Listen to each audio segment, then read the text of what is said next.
Bonjour à tous, aujourd'hui nous allons voir comment coder un jeu 2D HTML avec un framework, un SDK qui s'appelle Solar 2D. Ce SDK s'appelait précédemment Corona SDK, il a changé de nom pour une raison qu'on ignore. Ce jeu, ça va être un jeu très simple où on va premièrement faire un écran de menu où il y aura une image de fond, un logo, un bouton pour aller dans la scène.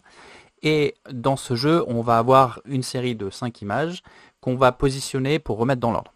C'est parti, c'est un truc que j'ai fait cette semaine au boulot et je me suis dit que ça ferait l'occasion d'une vidéo de voir comment on peut faire pour faire un jeu HTML avec ce truc-là.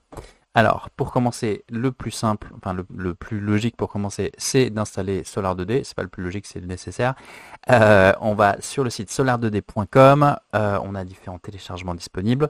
Et c'est parti, on installe et on lance le programme. Et il nous propose de commencer et de créer un projet. On va créer un projet vide. Ce projet vide, on va le faire en horizontal. On va prendre un format tablette. Et on va créer du coup un dossier Assets Home dans lequel on va mettre un fichier JPEG que moi j'ai appelé home.jpg.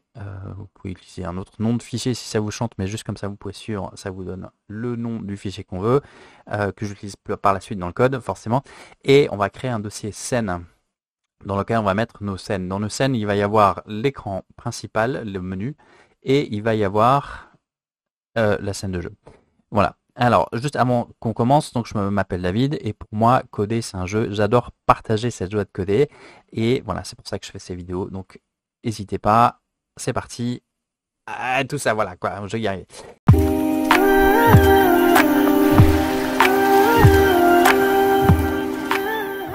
On a fait notre dossier scène dans lequel on va créer des différentes scènes. On va partir à chaque fois de ce template. Il y a 4 fonctions dans ce template.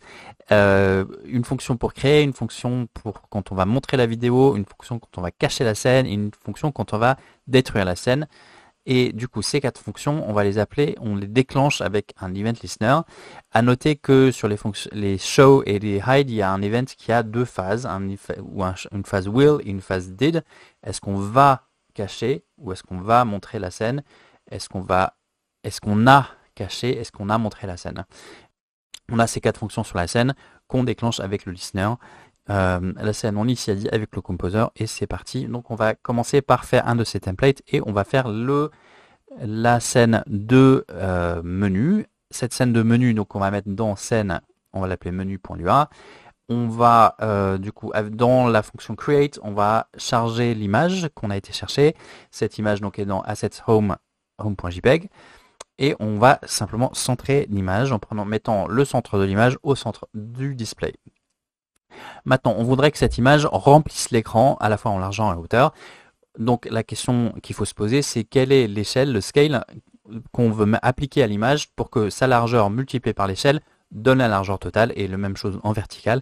Et du coup, ce scale, c'est la largeur de l'écran divisée par la largeur de l'objet, tout simplement. Et donc pour être sûr que cet objet remplisse pleinement l'écran de l'utilisateur, on prend le plus grand des deux à la fois en horizontal et en vertical et on applique ça à l'image. On applique ce scale max à l'image et on insère finalement cette image dans le scène.view qui correspond à l'objet graphique de la scène. Ensuite, on va mettre à jour le fichier main.lua qui est le point d'entrée de notre programme pour aller charger notre scène et on va regarder ce que ça donne. Voilà, nickel. Maintenant, ce qu'on voudrait faire, c'est rajouter sur cette scène un logo. Pour faire ce logo, on va créer un groupe. Ce groupe nous permet de déplacer d'un bloc tous les éléments qui sont à l'intérieur. On va faire un cercle avec un rayon qu'on aura défini comme étant 20% de la largeur, de la hauteur de l'écran. Et donc, dans ce groupe, on met ce cercle qui va être par défaut en fond blanc, et on va aller chercher un asset image, le logo. On voudrait à l'inverse maintenant que ce logo soit contenu à l'intérieur de ce cercle. Et pour faire ça, ce qu'on va faire, c'est qu'on va chercher le minimum cette fois-ci de la même calcul de la largeur divisée par la largeur de l'objet dans lequel on veut mettre divisé par la largeur de l'objet qu'on veut mettre à l'intérieur de cet objet. Et on va prendre le minimum des deux pour être sûr que l'objet rentre à l'intérieur. Alors ça va rentrer dans le carré, pas forcément dans le cercle, mais moi je sais quelle forme a mon logo, donc c'est bon, je sais que ça a marché. Donc on applique ce scale, on intègre tout ça dans un groupe, on intègre le groupe dans le scene group, scene view pardon, qui correspond donc encore une fois à l'objet graphique de la scène. On positionne ce truc là au centre au niveau horizontal et à peu près à juste tout en haut au bord au niveau vertical.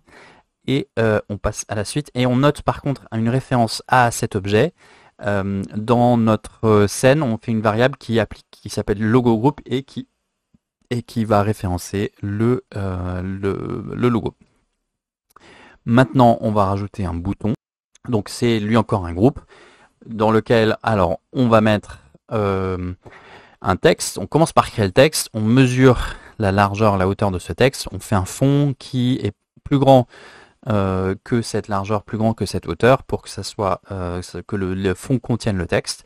On met tout ça dans un groupe et on met une couleur au fond pour que pour qu'on puisse lire le texte tout bêtement. Hein. Et on rajoute un event listener, c'est-à-dire un truc qui va se déclencher quand il y a un événement qui se produit. Et là, on va faire sur le tap, c'est-à-dire le fait de tap, qui va déclencher la scène suivante. Et on met ce bouton, pour le coup, en bas de l'écran au centre. C'est parti. Voilà, un petit point avant d'aller plus loin. Ce logo, on l'a mis tout en haut. Vous voudrez le faire redescendre quand on arrive quand la scène se lance. Pour ça, du coup, on va utiliser la fonction show de la scène. Et dans la phase did, quand on a montré la scène, on va déplacer le logo. Donc, on utilise la fonction transition to qui va s'appliquer au logo et qui affecte le champ Y pour que ça devienne la hauteur fois 40%, la hauteur de l'affichage fois 40%. On va regarder ce que ça donne. Voilà, nickel. Maintenant, on va mettre en place la scène de jeu. On va créer un tableau de lettres, A, B, C, D, E. Et ensuite, on va se mettre dans la fonction create, qui crée la scène. Et on va définir une largeur qui correspond à un truc qui va faire à peu près 20% de la largeur. On va faire une boucle qui va s'itérer de 1 à 5. Et on va créer, pour le coup, 5 petites tuiles, 5 carrés qui ont un fond carré et qui ont la lettre au milieu. Et pour chacun de ces éléments, ce qui est important à noter, c'est que, alors ligne 21, on référence le numéro qu'on est dans la boucle. On référence le fait qu'on est à le numéro 5, le numéro 1, le numéro 2, le numéro 3, le numéro 4, le numéro 5, dans le champ NB, number, de cette tuile. Ensuite, on définit une couleur de fond pour le texte, ligne 23, et ensuite on met tout ça dans un tableau. Et ce tableau va nous servir pour, en fait, là actuellement les tuiles sont dans l'ordre. On a créé d'abord la tuile A, ensuite la tuile B, ensuite la tuile C.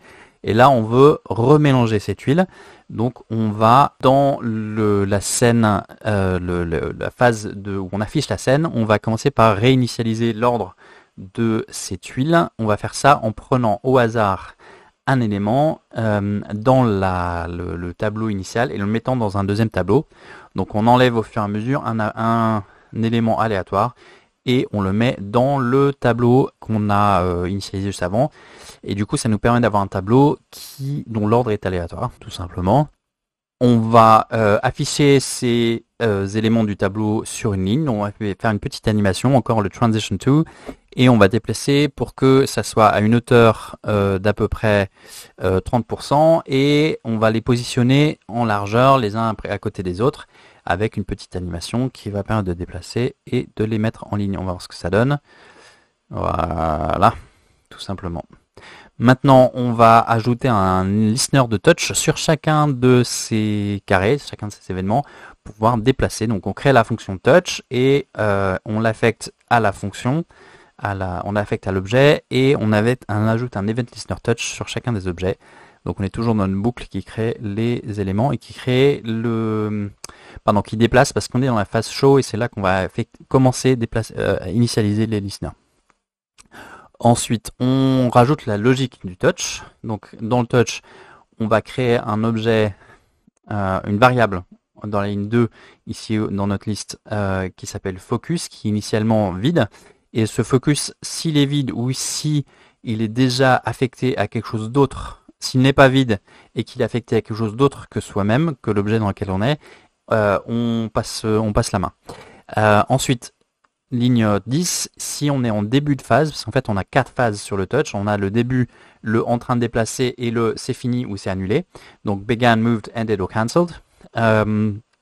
Dans le begin, on affecte le focus et ensuite on set une variable, enfin 2 variables même, qui sont la position initiale en X et en Y de la tuile. Et ensuite dans le déplacement, on va affecter le même déplacement à la tuile que ce qu'on a fait avec le curseur, enfin avec le doigt. Ou avec le curseur si on est en HTML en l'occurrence. Et ensuite à la fin, une fois qu'on a fini ça, ce qu'on fait c'est qu'on libère le focus et on a aussi, alors pour le moment c'est en commentaire, mais on va passer dessus assez rapidement, on va vérifier sur la scène la distance des différents objets avec là où on voudra les mettre, qu'on n'a pas encore dessiné, donc ça reviendra aussi encore pas longtemps après. Ensuite, donc on va déjà, avant de dessiner les cibles, on va juste tester ça, on va regarder ce que ça donne. Voilà, donc quand on clique, quand on déplace, les choses se déplacent à rien de plus simple. Enfin, rien de plus simple, c'est pas très compliqué quoi. Ensuite, on va dessiner les cibles. Donc pareil, on retourne dans le Create et là, on va faire un tableau de cibles. Ce tableau de cibles, donc de 1 à 5, ça va être simplement des cercles qu'on va positionner de manière équitable sur l'écran. Voilà, c'est tout simple. Hop, ça donne ça. Maintenant, on va rajouter un peu de logique. Du coup, pour vérifier si la partie est terminée ou si c'est bon, on va simplement vérifier la distance de chacun des éléments avec les cibles. Mais avant ça, on va lancer la vérification. Donc, ligne 26, on lance la vérification de la distance. Et ensuite, on itère sur chacun des objets qui sont dans la liste. Et dans cette liste, on va aller vérifier quelle est la cible. Et on va la regarder si on est à moins de pixels en largeur et moins de pixels en hauteur. Et si c'est le cas, on incrémente le score de 1. Le score qu'on a initialisé à 0. Et ensuite, si le score est arrivé à 5, c'est-à-dire si l'ensemble des tuiles sont à moins de 50 pixels en largeur, moins de pixels en hauteur de leur cible, on dit que c'est bon. C'est pas une distance euclidienne. Si vous ne voudrez pas, ça marche quand même. Ensuite, buildons ça, on va voir comment on fait pour exporter ça pour du HTML. Donc on va dans Corona STK, on fait build en HTML5. Alors c'est marqué comme bêta, mais ça fait 3 ans que la bêta dure. Donc il y a quand même pas mal de choses qui marchent sans problème. Typiquement là on n'a rien utilisé de particulier. Et c'est parti. Voilà, ça nous fait une version HTML. Si on le lance, ça met un petit peu de temps de chargement. Et c'est parti, ça nous donne notre jeu dans notre navigateur. Voilà. Voilà pour moi, j'espère que ça vous a plu. Si cette vidéo ça vous a amusé, si vous avez trouvé ça utile surtout, n'hésitez pas à liker la vidéo et même si ça vous chante à vous abonner. Et je vous dis à une prochaine vidéo. Ciao ciao, bye.